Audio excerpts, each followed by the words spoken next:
ایام تشریق، تکبیر تشریق کتنے دن پڑھنی ہے؟ یوم عرفہ یعنی 9 ذی الحج کی نماز فجر سے 13 ذی الحج کی عصر تک کے ایام اس طرح 23 تکبیریں ہوتی ہیں، جیسا کہ امام بقی سے روایت ہے۔ حضرت علی رضی اللہ تعالیٰ عنہ عرفہ 9 ذی الحج کی صبح نماز فجر کے بعد تکبیریں کہا کرتے تھے، پھر تکبیریں ختم نہ فرماتے یہاں تک کہ امام ایام تشریق کے آخری دن کی نماز پڑھائے، پھر وہ عصر کے بعد تکبیریں کہا کرتے تھے۔ تکبیر تشریق، حضرت ابن مسعود رضی اللہ تعالیٰ عنہ ایام تشریق میں ان الفاظ کے ساتھ تکبیر کہتے ہیں: اللہ اکبر، اللہ اکبر، لا الہ الا اللہ، واللہ اکبر، اللہ اکبر، وللہ الحمد۔ تکبیر تشریق کون کون پڑھے گا؟ جن پر نماز فرض ہیں ان پر ایام تشریق میں تکبیر تشریق بھی فرض ہے، یعنی امام، مقتدی، مسبوق، منفرد، شہری، دیہاتی، مسافر، مرد اور عورت سب پر واجب ہے، اس لیے ان تمام افراد کو ایام تشریق میں ہر فرض نماز کے بعد تکبیر تشریق پڑھنی چاہیے، البتہ مرد متوسط بلند آواز سے پڑھے اور عورت آہستہ۔ بہت سے لوگ اس میں غفلت کرتے ہیں، پڑھتے ہی نہیں یا آہستہ پڑھ لیتے ہیں، ان کی اصلاح ضروری ہے۔ قربانی کے فضائل اور مسائل۔ اللہ رب العزت کی خوشنودی اور تقرب کے لیے یوم النحر 10 ذی الحج سے 12 ذی الحج میں اونٹ، گائے اور بکری دمبا کو قربانی کی شرائط کو ملحوظ خاطر رکھتے ہوئے ذبح کرنے کا نام قربانی ہے، لہٰذا بیچنے، محض کھانے اور مہمان نوازی کی طرز پہ کی گئی قربانی کو قربانی نہیں کہا جائے گا، اگرچہ اسے قربانی کے دنوں میں ہی کیوں نہ ذبح کیا گیا ہو۔ اسی طرح قربانی کے ایام اور متعین اوقات کے علاوہ ذبح کیا گیا جانور قربانی نہیں ہے، اگرچہ اسے اللہ کا قرب حاصل کرنے کے لیے ہی کیوں نہ ذبح کیا گیا ہو۔ ارشاد باری تعالیٰ ہے: اللہ کو نہ ان کا گوشت پہنچتا ہے نہ ان کا خون، لیکن اس کے پاس تمہارا تقویٰ پہنچتا ہے۔ قربانی کی حقیقت کو واضح فرماتے ہوئے قاری طیب قاسمی رحمۃ اللہ علیہ لکھتے ہیں: اصل میں قربانی کی حقیقت تو یہ ہے کہ عاشق خود اپنی جان کو اللہ تعالیٰ کے حضور پیش کرتا، مگر اللہ تعالیٰ کی رحمت دیکھیے ان کو یہ گوارا نہ ہوا، اس لیے حکم دیا کہ تم جانور کو ذبح کرو، ہم یہی سمجھیں گے کہ تم نے خود اپنے آپ کو قربان کر دیا۔ قربانی کا حکم۔ قربانی دین کے شعائر میں سے ایک اہم شعار اور اس کی عبادتوں میں سے ایک اہم عبادت ہے، جس کا حکم اللہ رب العزت نے دیا ہے اور اس کے رسول صلی اللہ علیہ وآلہ وسلم نے اسے سنت ابراہیمی سے تعبیر کیا ہے۔ آپ صلی اللہ علیہ وآلہ وسلم نے خود قربانی کی اور صحابہ کرام کو بھی اس کی تاکید فرمائی۔ اللہ تعالیٰ نے قرآن پاک میں ارشاد فرمایا: لہٰذا تم اپنے پروردگار کی خوشنودی کے لیے نماز پڑھو اور قربانی دو۔ قربانی کی اہمیت و فضیلت۔ قربانی قدیم ترین شعائر دین میں سے ہے اور ہر زمانے اور ہر امت میں اللہ تعالیٰ کا قرب حاصل کرنے کے لیے جانوروں کی قربانی مشروع رہی ہے۔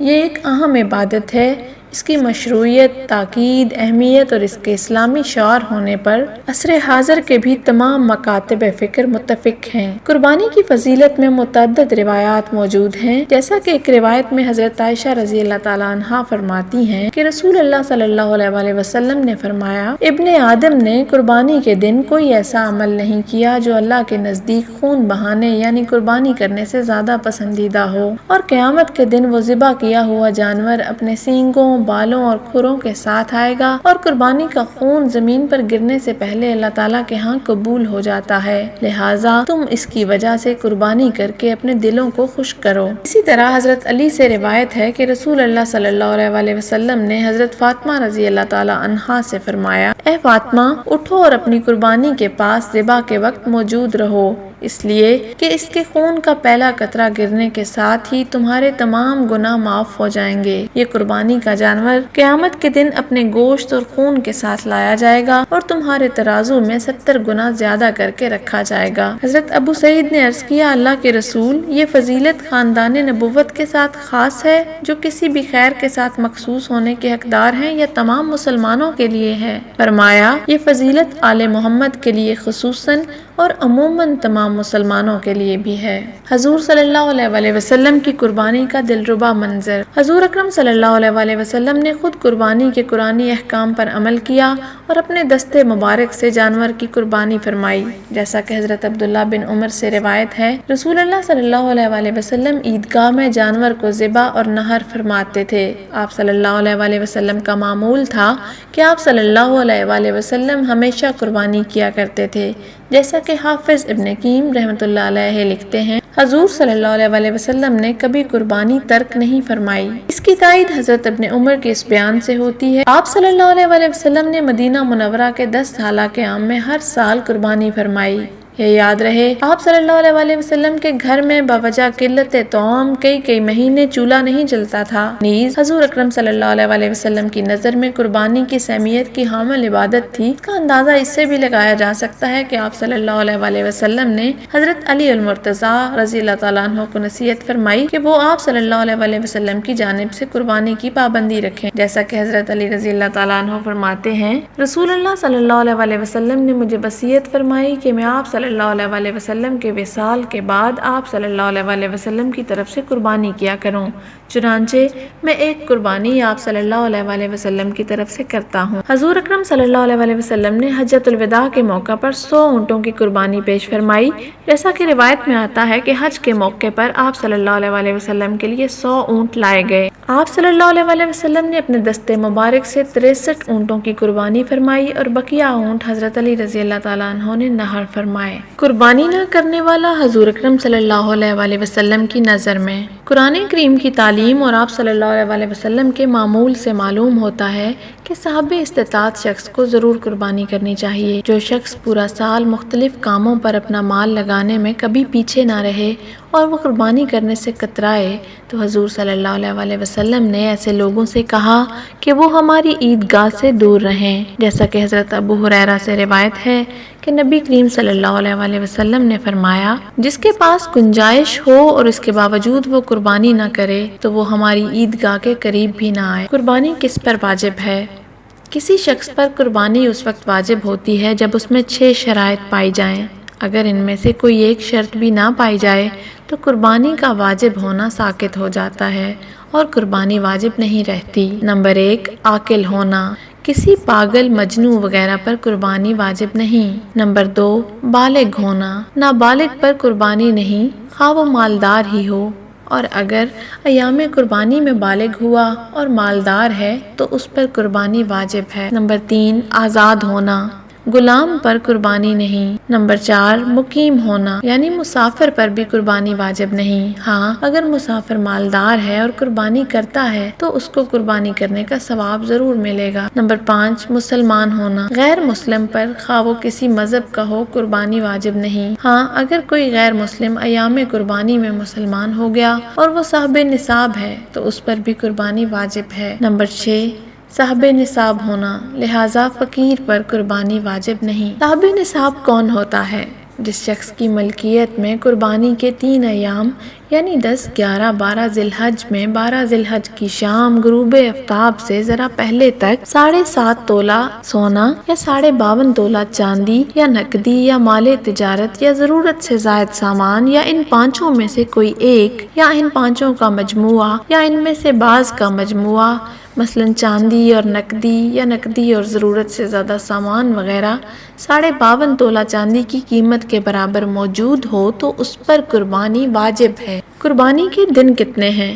قربانی کا وقت نماز عید الاضحیٰ سے شروع ہوتا ہے، کیونکہ نماز عید الاضحیٰ سے پہلے قربانی کرنے کی صورت میں رسول اللہ صلی اللہ علیہ وسلم نے دوسری قربانی کرنے کا حکم دیا ہے۔ قربانی کا وقت 10ویں ذی الحج عید کے نماز کے بعد سے 12ویں ذی الحج کے غروب آفتاب تک ہے۔ اس کے بعد جو جانور ذبح کیا جائے گا وہ بے شک حلال اور جائز ہے، مگر وہ قربانی نہیں سمجھی جائے گی۔ قربانی کا جانور خریدنے سے پہلے کے کام۔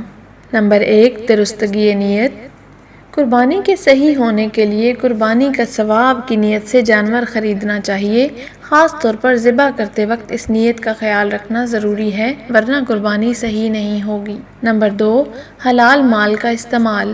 ویسے تو ہر چیز ہی میں حلال مال ضروری ہے، لیکن قربانی جیسی اہم عبادت میں مال کا حلال ہونا بہت ضروری ہے۔ جیسا کہ ارشاد باری تعالیٰ ہے، اے ایمان والو، جو کچھ تم نے کمایا ہو اور جو پیداوار ہم نے تمہارے لیے زمین سے نکالی ہو، اس کی اچھی چیزوں کا ایک حصہ اللہ کے راستے میں خرچ کیا کرو۔ چنانچہ حرام مال سے قربانی کرنا جائز نہیں ہے۔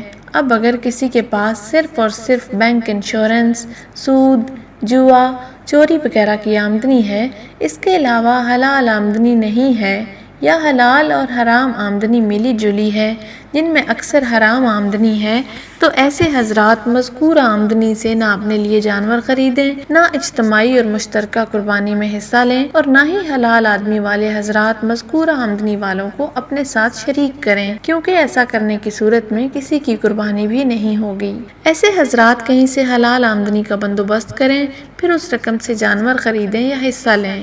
قربانی کے جانور کون سے ہیں؟ اللہ تعالیٰ نے جن 8 قسم کے جانوروں کو حلال قرار دیا ہے، ان کی تشریح و توضیح فرمائی ہے۔ چنانچہ ارشاد باری تعالیٰ ہے، مویشیوں کے کل 8 جوڑے اللہ نے پیدا کیے ہیں، 2 صنفیں نر اور مادہ بھیڑوں کی نسل سے اور 2 بکریوں کی نسل سے۔ یعنی اللہ تعالیٰ نے پہلے 8 جوڑوں کا ذکر کیا، یعنی کل جنسیں 4 ہیں اور جوڑے 8، مثلاً بھیڑ اور مینڈھا، بکرا اور بکری، اونٹ اور اونٹنی، گائے اور بیل۔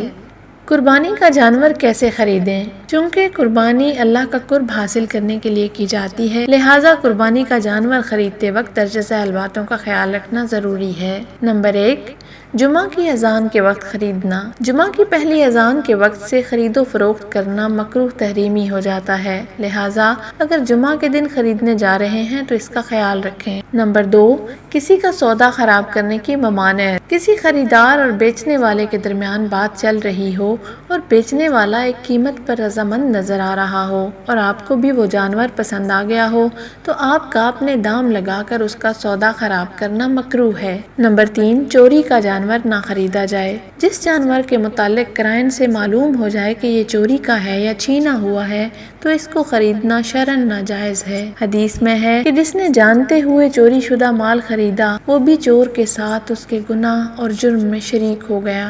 اگلا پوائنٹ ہے، دھوکہ دینے اور نقصان پہنچانے سے بچا جائے۔ دھوکہ دہی اور باطل طریقے سے دوسرے کا مال کھانے کو حرام ٹھہرایا گیا ہے۔ دھوکہ دہی اور باطل طریقے سے دوسرے کا مال کھانے کو حرام ٹھہرایا گیا ہے۔ نبی کریم صلی اللہ علیہ وسلم کا ارشاد گرامی ہے، جو شخص دھوکہ دے گا وہ ہم میں سے نہیں۔ چنانچہ ہر اس عمل سے بچنا چاہیے جس میں دھوکہ دہی کا پہلو نکلتا ہو، مثلاً خریدنے کی نیت نہ ہو تو دام لگا کر دوسرے کو دھوکے میں مت ڈالیں۔ جھوٹی اور جھوٹی قسموں سے بچنا۔ جھوٹ اور جھوٹی قسم سے بچنا۔ اسلام میں جھوٹ بہت بڑا عیب اور بدترین گناہ ہے۔ بولنے والا ہر جگہ ذلیل و خوار ہوتا ہے۔ قرآن اور حدیث میں اس قبیح عادت کو چھوڑنے کی سختی سے تائید کی گئی ہے۔ ایک دفعہ نبی کریم صلی اللہ علیہ وسلم سے پوچھا گیا، کیا مومن جھوٹا ہو سکتا ہے؟